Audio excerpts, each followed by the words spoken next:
Blockchains are incredibly popular nowadays. But what is a blockchain? How do they work? What problems do they solve? And how can they be used? Like the name indicates, a blockchain is a chain of blocks that contains information.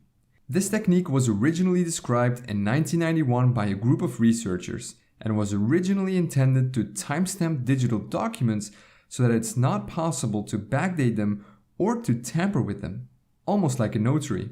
However, it went by mostly unused until it was adapted by Satoshi Nakamoto in 2009 to create the digital cryptocurrency Bitcoin. Now, a blockchain is a distributed ledger that is completely open to anyone. They have an interesting property. Once some data has been recorded inside a blockchain, it becomes very difficult to change it. So how does that work? Well, let's take a closer look at a block. Each block contains some data, the hash of the block, and the hash of the previous block.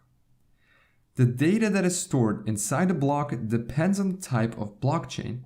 The Bitcoin blockchain, for example, stores the details about a transaction in here, such as the sender, receiver, and the amount of coins.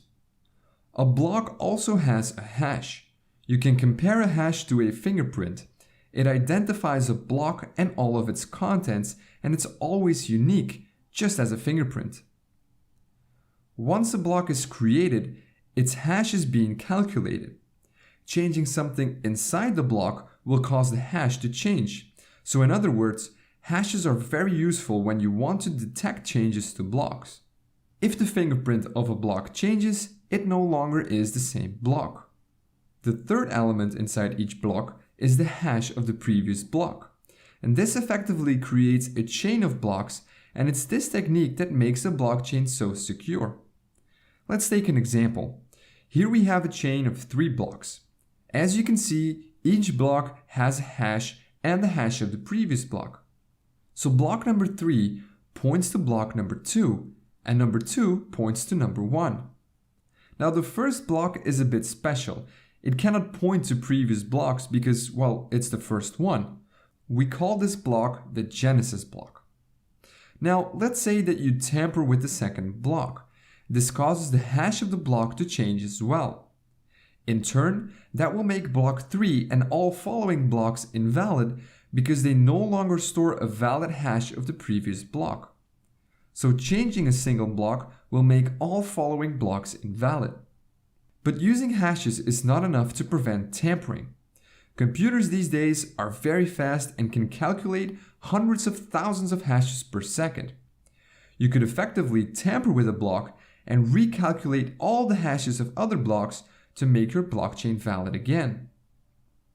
So to mitigate this, blockchains have something that is called proof of work. It's a mechanism that slows down the creation of new blocks. In Bitcoin's case, it takes about 10 minutes to calculate the required proof of work and add a new block to the chain. This mechanism makes it very hard to tamper with the blocks because if you tamper with one block, you'll need to recalculate the proof of work for all the following blocks.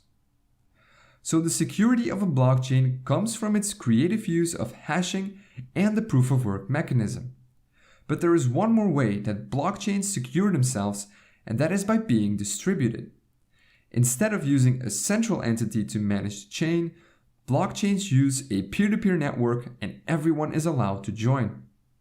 When someone joins this network, he gets a full copy of the blockchain. The node can use this to verify that everything is still in order. Now, let's see what happens when someone creates a new block.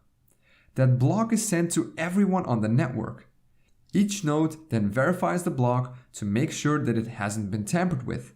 And if everything checks out, each node adds this block to their own blockchain. All the nodes in this network create consensus. They agree about what blocks are valid and which aren't. Blocks that are tampered with will be rejected by other nodes in the network. So to successfully tamper with a blockchain, you'll need to tamper with all the blocks on the chain, redo the proof of work for each block, and take control of more than 50% of the peer-to-peer network. Only then will your tampered block become accepted by everyone else. So this is almost impossible to do. Blockchains are also constantly evolving. One of the most recent developments is the creation of smart contracts. These contracts are simple programs that are stored on the blockchain and can be used to automatically exchange coins based on certain conditions. More on smart contracts in a later video. The creation of blockchain technology piqued a lot of people's interest. Soon others realized that this technology could be used for other things, like storing medical records, creating a digital notary, or even collecting taxes. So now you know what a blockchain is, how it works on a basic level, and what problems it solves.